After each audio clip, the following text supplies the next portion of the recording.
నమస్తే, welcome to our channel. నేను మీరా.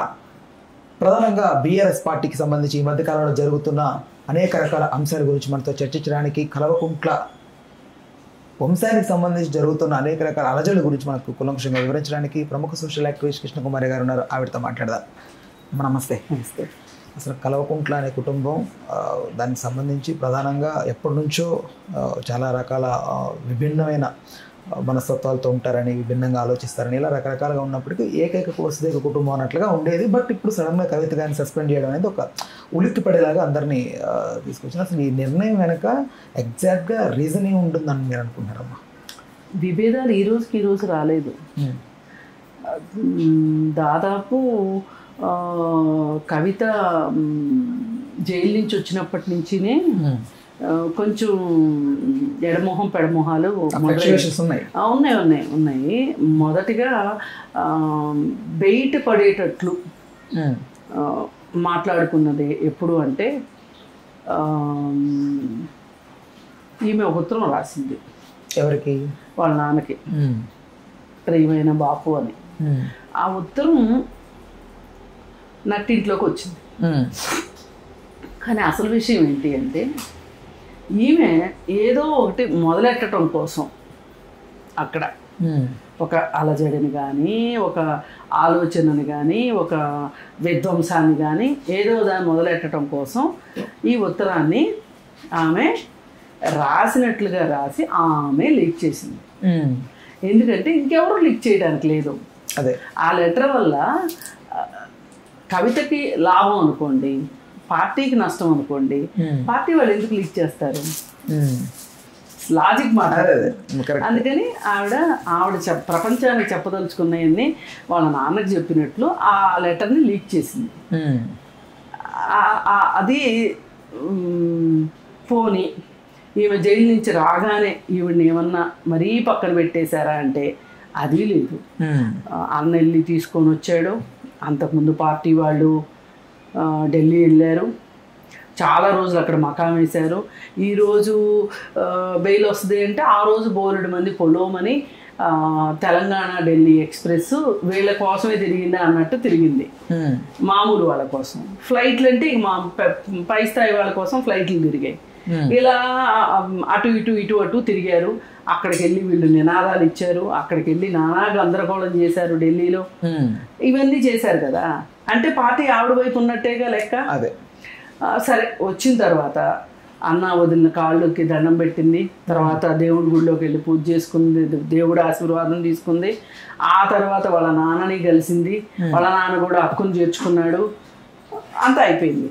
అయిపోయినప్పుడు మేబీ వాళ్ళు ఓ మాట చెప్పుండొచ్చు, కొన్ని రోజులు నువ్వు సైలెంట్గా ఉండు, ఇప్పుడు నీ మీద ఒక అపవాదం వచ్చింది, దీని గురించి వేచి చూద్దాం కొంచెం అని చెప్తే ఈవిడ వినకుండా ఈవిడ తిరుగుబాటు బావుట ఎగరేయాలనుకుంది.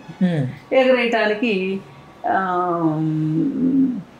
ఏంటి మరి, ఎట్లా ఎగరేస్తుంది? ఏదో ఒక లీక్ ఇవ్వాలిగా ప్రెస్ ఈమె గురించి మాట్లాడుకోవాలి. ప్రెస్ మాట్లాడితేనే కదా జనాలకు విషయాలు తెలుస్తాయి. అందుకని ఈ లెటర్ లీక్ అనేది ఒకటి ఇది అయిపోయింది. అంటే పొలిటికల్ స్ట్రాటజీ, మొత్తం అంతా పొలిటికల్ స్ట్రాటజీ. అంటే వన్ సైడ్ కవిత గారే పొలిటికల్ స్ట్రాటజీ వాడుతున్నారు, లేకపోతే దీని వెనక ఏదన్నా ఎవరన్నా పెద్ద హస్తం ఉండి ఆడిస్తున్నారా? లేదు, అసలు మొత్తంగా కుటుంబమే స్ట్రాటజీగా ఉందా, లేదు కవిత ఒక్కటే స్ట్రాటజీగా ఉందా అనేది వేచి చూడాలి. అంటే ఇంకొకటి ఏంటంటేనమ్మా, కుటుంబం స్ట్రాటజీగా ఉండడానికి అనే ఆ మాటలు రావడానికి గల కారణం ఏంటంటే, ఎప్పుడైతే బీజేపీ అనే ఒక సెంట్రల్ గవర్నమెంట్ బీఆర్ఎస్ని అణచివేయడం కోసం కవిత గారి కేసులకు సంబంధించి తోడుతారన్న భయంతో, వాళ్ళని బెదిరిస్తారన్న భయంతో బీఆర్ఎస్ ముందుగా తెలివిగా వ్యవహరించి మాకు కవితకి విరోధం ఉందన్నట్లుగా ఇది ఒకటి ముందు పెట్టి సంబంధం లేనట్టుగా వీళ్ళు వ్యవహరిస్తున్నారనేది ఒకటి ఉందమ్మా. అలా అనుకోవడానికి కూడా లేదు, ఎందుకంటే కవిత ఒక్కదాని మీదే లేవు స్కాములు స్కీములు. కానీ వీళ్ళు బెదిరించడానికి కవిత గారి ముఖ్యం అన్నట్టుగా ఫీల్ అవుతున్నారు. వాళ్ళు చేయదలుచుకుంటే కాళేశ్వరం ఏటీఎం అని మోడీ అన్నాడు. ఇప్పుడు దాని మీద జరుగుతుంది కదా కేసీఆర్. ఇప్పుడండి ఈ రాష్ట్ర ప్రభుత్వం మొదలెట్టింది ఇది. ఎప్పుడో మోడీ హైదరాబాద్ వచ్చినప్పుడు ఏటీఎం అన్నాడు. ఆ రోజు ఎందుకు చర్యలు తీసుకోవాలా? ఏటీఎంఏ అనుకుంటే బీజేపీ తీసుకోవాలి అనుకుంటే ఒక కవిత మీద తీసుకుంటే సరిపోదు. హరీష్ రావుకి ఉన్నాయి లెక్కలు, తేల్చాల్సిన లెక్కలు డొక్కలు. కేటీఆర్కి ఉన్నాయి, సంతోష్ రావుకి ఉన్నాయి, ఇంకా చాలామంది. ఇప్పుడు టెలిఫోన్ ట్యాపింగ్ ఉంది, దానిలో మొత్తం రావులందరూ ఉన్నారు, వాళ్ళ సామాజిక వర్గం రావులందరూ ఉన్నారు. ప్రభాకర్ రావు దగ్గర నుంచి మొదలెడితే కింద దాకా అందరూ రావులే ఉన్నారు. మరి వాళ్ళందరూ అది తేలుస్తారుగా. ఒక్క కవితనే ఎందుకు టార్గెట్ చేస్తారు బీజేపీ వాళ్ళు? కాకపోతే కవిత కోపం ఏంటి అంటే, మీరు భూమి ఆకాశాన్ని ఏకం చేసైనా సరే నన్ను జైల్లో ఎందుకు ఉండనిచ్చారు, నన్ను బయటికి తీసుకురావచ్చు కదా, మీరు అవసరమైతే మీరు భూమి ఆకాశం ఏకం చేసైనా సరే నన్ను బయటికి తీసుకురావాల్సింది. నా పట్ల ఎందుకు మీరు నన్ను పట్టించుకోలేదు? ఏం మీరు తినలేదా, మీరు చేయలేదా, మీరు సంపాదించుకోలేదా, ఈ 10 సంవత్సరాల కాలంలో మీరేమీ తినలేదా, ఉద్యమ సమయంలో మీరేమీ తినలేదా, అందరం తిన్నోడమే కదా, నా ఒక్కదాని మీద ఇది ఎందుకు వచ్చింది అనే ఒక అక్కసు ఆక్రోశం ఆవిడకున్నది. అది సహజం కూడా, అది సహజం కూడా. సరే, ఇవన్నీ ఇలా ఉంటే ఆ ఫస్ట్ ఆ లీక్ ఇచ్చిన తర్వాత ఇంక వీళ్ళు ఏం చేయటం మొదలెట్టారు. ఈమెనా చేసేది అని చెప్పి నెమ్మదిగా ఆవిడ ప్రాధాన్యం తగ్గిద్దాము అని వీళ్ళు అనుకుంటుంటే ఆవిడ పసిగట్టింది ఆ సంగతి. పసిగట్టి తెలంగాణ జాగృతి పేరు మీద ఆమె ఒక కొత్త ఆఫీస్ ఓపెన్ చేసి ఆ ఫంక్షన్ తీసుకుంది. ఆ ఫంక్షన్కి ఫ్యామిలీ మెంబర్స్ ఎవరు వెళ్ళలా. కేవలం తన అనుచర గణం ఎవరైతే ఉన్నారో ఆ తెలంగాణ జాగృతిలో పనిచేసే అనుచర గణం మాత్రమే వచ్చారు ఆ రోజు పూజకి. వాళ్ళ భర్త వచ్చాడు. ఆ తర్వాత ఇంకొక సంకేతాన్ని ఇచ్చింది సమాజానికి, తెలంగాణ సమాజానికి కవిత. ఏంటి అంటే, అత్తగారింటికి వెళ్ళి అత్తగారింటి దగ్గర ఆశీస్సులు తీసుకున్నట్లుగా అక్కడ ఫోటోలు దిగి అవి సోషల్ మీడియాలో పెట్టింది. అంటే పుట్టింటోళ్ళు తరిమేస్తే అత్తింటోళ్ళు ఆదరిస్తున్నారు అనే ఒక కలర్ వచ్చేటట్లు. అంటే ఇవన్నీ ఏంటంటే ఒకళ్ళు ఎత్తేస్తుంటే ఇంకొకళ్ళు పై ఎత్తేసుకుంటూ వెళ్ళారు. సరే, చివరికి ఏం చేశారు, ఆవిడ్ని మన బొగ్గుగనులు ఉన్నాయి కదా, కొత్తగూడెం బొగ్గుగనులు, దానికి సంబంధించి ఆ బొగ్గుగనుల కార్మిక సమాఖ్యకి ఈమె గౌరవాధ్యక్షురాలు. టీఆర్ఎస్ పార్టీ నుంచి, ప్రతి పార్టీ నుంచి ఆ సంఘానికి ఒక గౌరవాధ్యక్షులు ఉంటారు. వీళ్ళేమో గౌరవాధ్యక్షులుగా ఉంటారు. ఒక కమిటీ ఉంటుంది. మళ్ళీ ఎలక్షన్స్లో పోటీ చేసే వాళ్ళు ఉంటారు. ఏదైనా అక్కడ వీళ్ళ కార్మిక సంఘం గెలుపొందింది అనుకోండి, ఈ గౌరవ అధ్యక్షుడికి చాలా గౌరవం అనమాట. అంటే ఈవిడి నేతృత్వంలోనే అక్కడ గుర్తింపు పొందింది, అక్కడ బొగ్గుగనుల దీంట్లో అనేది ఉంటుంది. దాన్ని తీసేసి వేరే అతనికి ఇచ్చారు. ఇస్తే అప్పుడు ఏం చేశారు, మజ్దూర్ సంఘ్ వాళ్ళు మేమిస్తాము అక్క, నిన్ను మేము వదులుకుంటామా అని చెప్పి వాళ్ళు గౌరవాధ్యక్షురాలను చేశారు. అంటే ఈ రోగి కోరుకున్నది అదే, వైద్యుడు చెప్పింది అదే అన్నట్లు ఈవిడికి రూట్ క్లియర్ అయిపోయింది. అంటే ఒక చిన్న విషయంలో ఒక టెస్ట్ చేసి చూశారు టీఆర్ఎస్ వాళ్ళు. ఆ కార్మిక సమాఖ్య దానికి ఆమెని తీసేసి, ఇంకా అప్పుడు ఈవిడ ఇప్పుడు మధ్యలో ఒకసారి కేటీఆర్ గురించి మాట్లాడింది, గుర్తుండే ఉంటుంది. ఆ లెటర్ అప్పుడు ఫామ్ హౌస్లో దెయ్యాలు తిరుగుతున్నాయి అన్నది. ఇట్లాంటి మాటలన్నీ మాట్లాడి, అంటే వాళ్ళకి ఎక్కడ తగలాలో అక్కడ తగిలేటట్లుగా మాటల బాణాలు అయితే ఈవిడ వేసింది. ఇక ఈవెన్ పార్టీ నుంచి బయటికి పంపించడమే తరువాయి అనేదాకా ఇది నడిచింది. అంటే పర్టికులర్గా ఒక మూమెంట్ ఎక్కడ వచ్చింది అనేది అర్థం కాకుండా సడన్గా ఒక స్టేట్మెంట్ ఇలా సస్పెండ్ వేటు. మీరు ఆ కార్మిక సమాఖ్యకి ఆమెను తీసేయడము, కొప్పుల ఈశ్వర్ని పెట్టడము, అతను పెద్ద కట్అవుట్ టీఆర్ఎస్ భవన్ దగ్గర పెట్టడము, అదేం చిన్న విషయం కాదు. మీరు అసలు దాన్ని చిన్న విషయంగా చూడొద్దు. కవిత ఇంకా ఒక భారీ డైలాగ్ ఏదైనా వెయ్యాలి అంటే ఏం చేస్తే కవిత మాట్లాడటం మొదలెడుతుంది, విస్ఫోటనం ఎలా వస్తుంది, అనేది వాళ్ళు స్ట్రాటజీ ప్రకారం చేసుకుంటూ వెళ్తున్నారు. ఇప్పుడు ఈవిడికి స్ట్రాటజీ ఉంది, వాళ్ళకి స్ట్రాటజీ. లావణ్యని సడన్ గా అట్లా బద్దలు కొట్టారా? అసలు ఆమె మాట్లాడాలి. ఇప్పుడు చాలాసార్లు ఏమవుద్దంటే మౌనము చాలా భయపెడుతుంది, వ్యూహాత్మక మౌనం ఇంకా భయపెడుతుంది. కవిత వ్యూహాత్మక మౌనాన్ని పాటిస్తూ ఉంది అప్పుడప్పుడు మధ్యలో. అంటే ఇది తెలియని వారు అంటారా కేసీఆర్ గారు కానీ బీఆర్ఎస్ పార్టీ నేతలు కానీ? ఇప్పుడు ఇదంతా ఆ ఇంట్లో అంతర్నాటకం అయ్యి ఉంటే తెలంగాణ సమాజము అంత సమాజాన్ని ఇంత ఫూల్స్ని చేయటం మట్టుకు వీళ్ళకి ఇచ్చిన కీర్తి కిరీటాలకు కావచ్చు, వీళ్ళని అందరి మీద కూర్చోబెట్టినందుకు కావచ్చు, తెలంగాణ ప్రజలు వాళ్ళకి ఇవ్వాల్సిన బహుమతి అయితే ఇది కాదు. పోని కవితే ఒంటెద్దు పోకుడుగా వెళ్ళినా, టీఆర్ఎస్ పార్టీయే ఒంటెద్దు పోకుడుగా వెళ్ళినా, ఏం చేసినా సరే అసలు మీరు ఈ రాష్ట్రానికి ఏం చేద్దాం అనుకుని వచ్చారు, ఏం చేశారు? ఇప్పుడు మీకు అధికారం పోగానే మీరు చేసే డ్రామా ఏంటి అని ప్రజలు ఇవాళ చెవులు కొరుకునేలాగా ప్రవర్తిస్తున్నారు వీళ్ళందరూ కూడా. మరి ఈ పరిస్థితుల్లో లోగుట్టు పెరుమాళ్ళకి ఎరుక, ఆ ఇంట్లో ఏం జరుగుతుందో, ఆ కోటలో ఏం జరుగుతుందో తెలియాలి అంటే వేచి చూడాల్సిందే. మనం కంపేర్ చేస్తే ఆంధ్ర రాష్ట్రం తెలంగాణ రాష్ట్రం రెండు రాజకీయాల్లో కూడా రెండు ఒక గ్రేటెస్ట్ ఈ ఫ్యామిలీస్ కూడా సేమ్ సిమిలర్గా కనిపిస్తున్నాయి కదా. కొంచెం జగన్ షర్మిల కేటీఆర్ ఇట్లా కొంచెం అది కోఇన్సిడెంటల్ గా ఎలా అంటే లేదండి, ఎందుకు ఇట్లా ఆడవాళ్ళే అనొద్దు. ఇప్పుడు మీకు ఒక ఎగ్జాంపుల్ చెప్తాను. ప్రమోద్ మహాజన్ అని మహారాష్ట్రలో బీజేపీలో చాలా పెద్ద లీడర్ ఉండేవాడు. ప్రమోద్ మహాజన్ను వాళ్ళ బ్రదరు ప్రమోద్ మహాజన్ను కాల్చి చంపాడు. ఎందుకు? ఇద్దరి మధ్యలో వైరం, రాజకీయ వైరం, ఆర్థిక వైరం, ఇగో,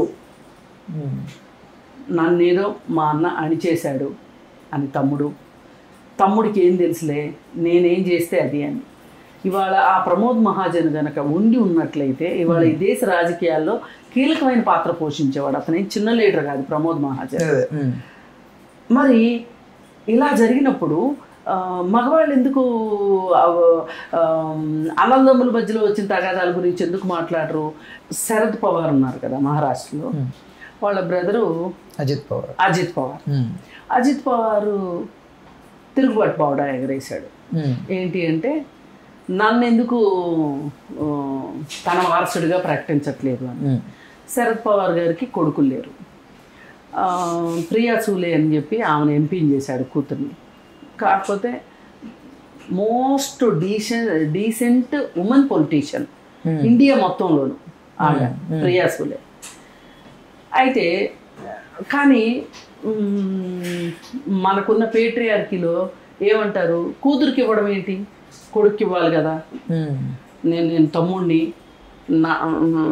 మా అన్న దగ్గర నుంచి నాకు వస్తే నేను నా కొడుకు ఇచ్చుకుంటాను, ఇంటి పేరు మారిపోయిన ఆవిడతోటి ఏంటి అని అక్కడ పేచి.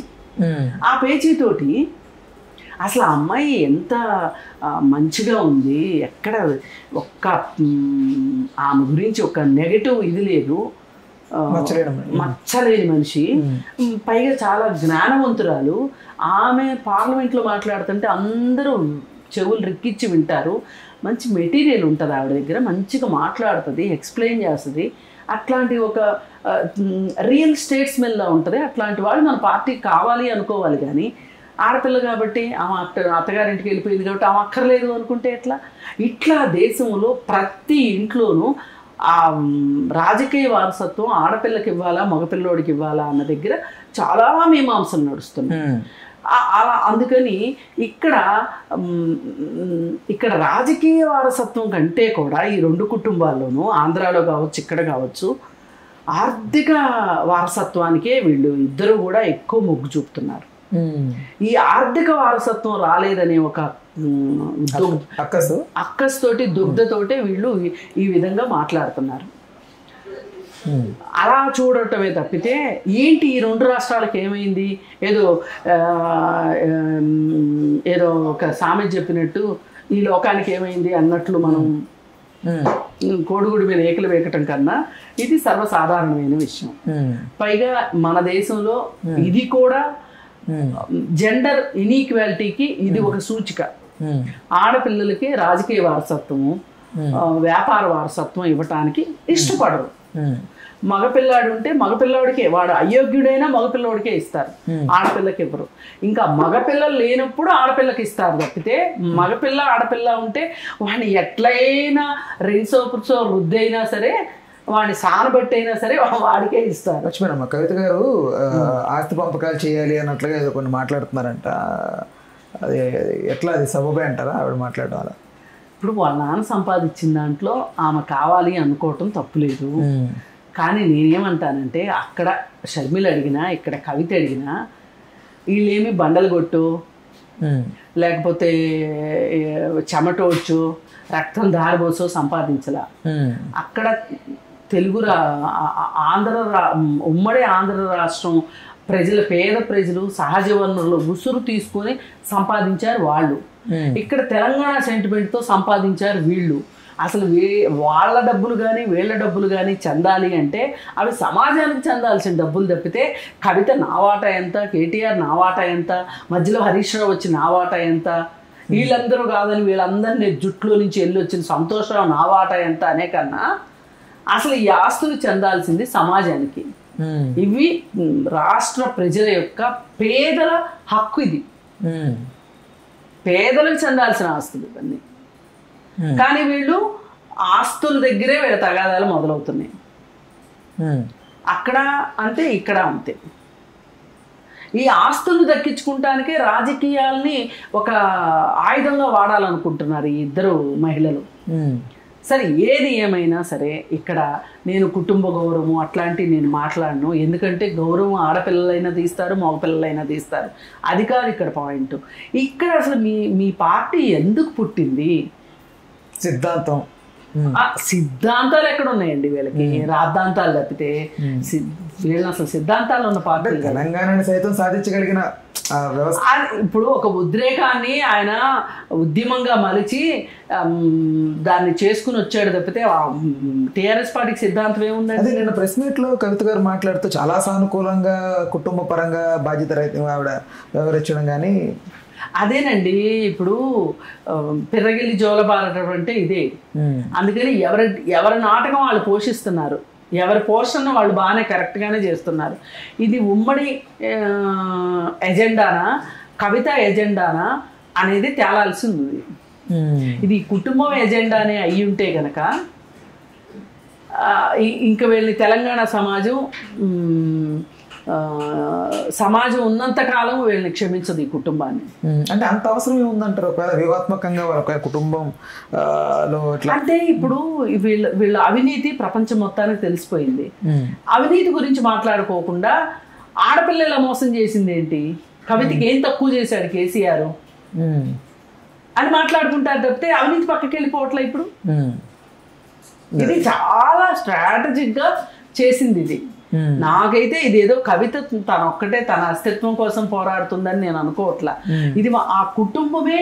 ఇందాక మీరు అన్నారే కలవకుంట్ల అని, అదేదో పెద్ద జమీందారీ వంశమైనట్టు లేకపోతే ఇంకేదో డైనాసిటీ అన్నట్టు మాట్లాడారు మీరు. అంత గొప్ప ఏమీ లేదండి. తెలంగాణలో అది ఒక కుటుంబం అంతే. అంతేగాని అంతంత ఇచ్చే వాళ్ళని పైకి నెత్తి మీద పెట్టుకుని మోసి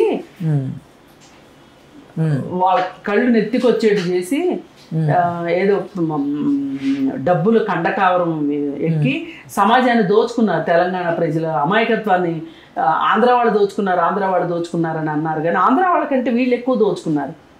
ఆంధ్ర వాళ్ళు దోచుకునేటట్లు కూడా చేశారు, ఆంధ్ర కాంట్రాక్టర్లు దోచుకునేటట్లు. ఈ రోజుకి ఎక్కడ కూర్చున్నా కోస్తా ఆంధ్ర తెలివితేటలు అని మాట్లాడతారు. ఇది మీకేనా తక్కువ ఉన్నాయా? అంటే తెలంగాణ భావన లేదంటారా ఇంటర్నల్ గా? ఎవరికి? కల్వకుంట్ల కుటుంబానికి తెలంగాణ భావన ఉందా లేదా అనేది నేను మాట్లాడనండి. తెలంగాణ సెంటిమెంట్ అడ్డం పెట్టుకుని డబ్బులు సంపాదించారు వీళ్ళకి. ఈ డబ్బులు ఎక్కడి నుంచి వచ్చినాయి చెప్పండి? కవిత ఇల్లు ఖరీదు ఎంత చెప్పింది కదా, 25 లక్షల వాచి అని చెప్పి. ఏమి కొనుక్కోకూడదా? డబ్బులుంటే కొనుక్కోవచ్చండి బలివారే అని మాట్లాడింది కదా. మరి 25 లక్షల వాచ్ ఎట్లా వచ్చిందో చెప్పమ్మా. నువ్వేం చేస్తే వచ్చింది నీకు 25 లక్షల వాచ్? ఇప్పుడు నేను ఒక 5,000 రూపాయల వాచ్ పెట్టుకున్నానండి. ఈ 5,000 రూపాయల వాచ్ ఎట్లా వచ్చిందో నేను చెప్పగలుగుతాను. అదే అవును చెప్పమనండి 25 లక్షల వాచ్ ఎక్కడి నుంచి వచ్చిందో. ఇంటర్వ్యూలో ఇది బహిరంగంగానే కదా, నేనేం కలగని చెప్పట్లేదు కదా, బహిరంగంగానే కదా మాట్లాడింది. 25 లక్షల వాచ్ ఎక్కడి నుంచి వస్తుందండి? 25 లక్షల వాచ్ పెట్టుకోవడం అంటే 200 కోట్ల ఇల్లు ఇంట్లో ఉండటము అంటే ఎన్ని వేల కోట్లు ఉంటే అన్ని డబ్బులు ఉంటాయి చెప్పండి. ఇప్పుడు ఒక వ్యక్తి దగ్గర సైకిల్ ఉందండి, అతని ఆదాయం మనకి నెలకు ఒక 10,000 15,000 అని అనుకోవచ్చు. ఒక నెలకు ఒక 50,000 ఆదాయం వస్తుంది అనుకోండి, అతను ఒక చిన్నపాటి కారు కొనుక్కుంటాడు.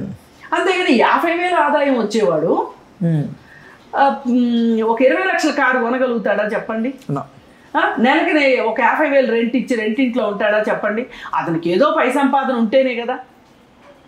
ఇప్పుడు ఆవిడే చెప్తుంది కదా, కాళేశ్వరం ప్రాజెక్టులో అవినీతి జరిగింది అని చెప్పేసింది ఆవిడ క్లియర్ కట్ గా. కానీ ఈ మరకలు మా నాన్నకి అంటించకండి అంటుంది, మా అన్నయ్యకి అంటించకండి అంటుంది అని ఆ ఇద్దరికి అంటిస్తుంది. ఎవరికి? హరీష్ రావుకి సంతోష్ రావుకి. చాలా తెలివిగా. అన్న గురించి మాట్లాడితే కుదరదని తెలుసు, బొట్టికాయలు పడతాయని తెలుసు, తండ్రి గురించి మాట్లాడితే పడతాయని తెలుసు. వాళ్ళిద్దరి మీద ఏదో గౌరవం ఉందని అన్నట్లు వాళ్ళిద్దరితో పని ఉంది ఈవిడికి. అందుకని ఇలా మాట్లాడుతుంది. అందుకని ఇంత స్వార్థము, ఇంత డబ్బులు పిచ్చి ఇవన్నీ ఉంటే గనక ఆడా మగ అని చూడాల్సిన అవసరం లేదు. సార్ నెక్స్ట్ స్టెప్ ఏమంటారు అమ్మ కవితది? ఇప్పుడు చాలా మంది కాంగ్రెస్లో ఆవిడ విలీనం అంటే కలవబోతోంది, జాగృతిని కాంగ్రెస్లో కలవబోతోంది, ఇలా మాట్లాడుతూ ఉన్నారు. ఏం జరిగినా వేచి చూడాల్సిందేనండి. నేనేం జ్యోతిష్యురాలు కాదు. ఆవిడకున్నది 2 దారులు. ఇప్పుడు కాంగ్రెస్తో కలిసింది అనుకోండి, బీజేపీ కేసు తోడుతుందా లేదా? 100%. ఇప్పుడు కాంగ్రెస్ పార్టీ ఏమైనా కేంద్రంలో పదవిలో ఉందా? లేదు కదా. ఉన్నదే బీజేపీ కదా. పోనీ వాళ్లే జైల్లో పెట్టి వాళ్లే పార్టీలు ఎట్లా చేర్చుకుంటారు అని మీకు ఒక పెద్ద ధర్మ సందేహం వస్తుంది. అంత ధర్మ సందేహం రావక్కర్లేదు. అది పెద్ద వాషింగ్ మిషన్ పార్టీ, అందరికీ తెలుసు ప్రపంచం మొత్తానికి. ఎంతమంది అవినీతి చేస్తే అంతమందిని ఇముడ్చుకోగలిగిన ఒక పెద్ద వాషింగ్ మిషన్ ఉంది ఢిల్లీలో, ఆ పార్టీ బీజేపీ పార్టీలో. అందుకని ఆ వాషింగ్ మిషన్ లో ఈవిని కూడా వేసేస్తారు. వేసేసి తల్లతల్లాడే తెలుపు అని తీస్తారు ఈవిని బయటికి. సీఎం చేసినా చేస్తారు. తెలంగాణకి వై నాట్? ఇప్పుడు బీజేపీ పార్టీ తరఫున ఉన్న సీఎంలు అందరికంటే ఏమేం చెడ్డది కాదు. ఫడ్నవీస్ సంగతి ఏంటి చెప్పండి?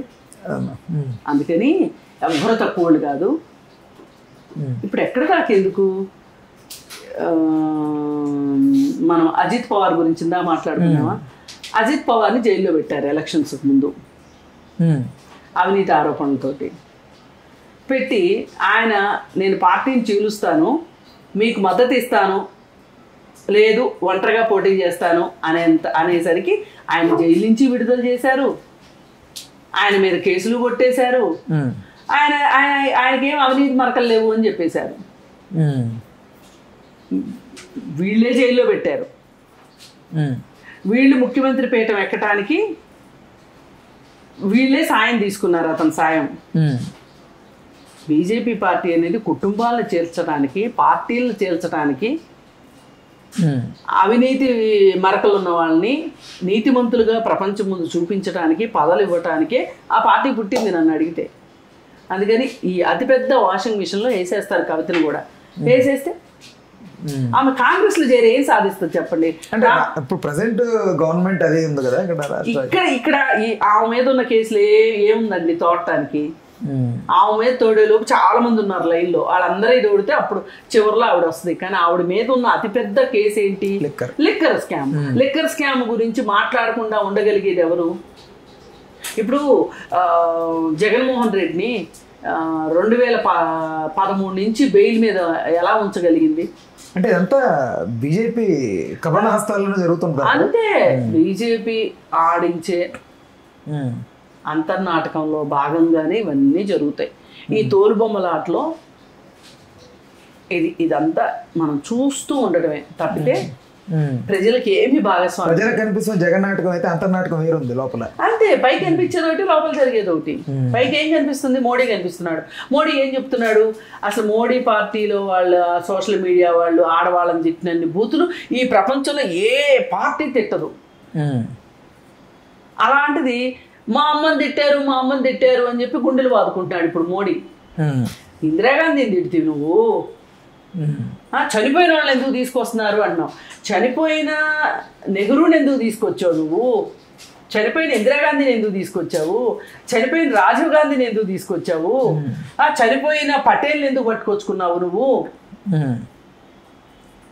అందరిని పట్టుకొస్తున్నావు కదా. మొరార్జీ దేశాయ్ దగ్గర నుంచి చనిపోయిన వాళ్ళందరినీ నువ్వైతే తీసుకురావచ్చు. చనిపోయిన మమ్మల్ని తిట్టారు అని గుండెలు బాధేసుకుంటున్నాడు. అందుకని అసలు బతుకున్న సోనియా గాంధీని ఏం తిడుతున్నారు వీళ్ళు? అందుకని ఏం పర్వాలేదండి, ఈమె చక్కగా వెళ్ళి బీజేపీలోనే చేరుతుంది. ఆమెకు బీజేపీనే అవసరం. ఇవాళ తనను తాను రక్షించుకోవాలి అంటే బీజేపీనే. ఇదేదో ఒక్క కవితే చేసింది ఈ ప్రపంచం పుట్టిన తర్వాత, భూమి పుట్టిన తర్వాత అని నేను అనట్లేదండి. చాలా మంది చేశారు కాబట్టి కవిత కూడా చేస్తుంది. ఆమెను రక్షించుకోవాలి అంటే ఇవాళ టీఆర్ఎస్ పార్టీ ఆమెను రక్షించలేదు కాబట్టి ఆమె తనని తాను రక్షించుకోవటానికి ఆమె పలు రకాల ప్రయత్నాలు చేస్తోంది. ఆ ప్రయత్నంలో ఇది కూడా ఒక భాగమైనా అనుకోవాలి. లేదు మేము ఎలాగో ఏమీ చేయలేకపోయాం కదా బంగారు తల్లి, నీకు నచ్చిన మార్గం నువ్వు తీసుకుని నిన్ను నువ్వు కాపాడుకోమ్మా అని చెప్పి కేసీఆరే చెప్పున్నా ఆశ్చర్యపోవు. ధన్యవాదాలు. Thank you. హలో, తెలుగు రాజ్యం ఛానల్ చూస్తున్నారా? సామాజిక రాజకీయ జీవన చిత్రణే తెలుగు రాజ్యం. అతిశయోక్తులు అసత్యాలు ఉండవు. రాజకీయ కోణం కాదు, ప్రజా కోణమే కొలబద్ద. తెలుగు రాజ్యం వీక్షణ మీ ఉత్తమ అభిరుచికి నిదర్శనం.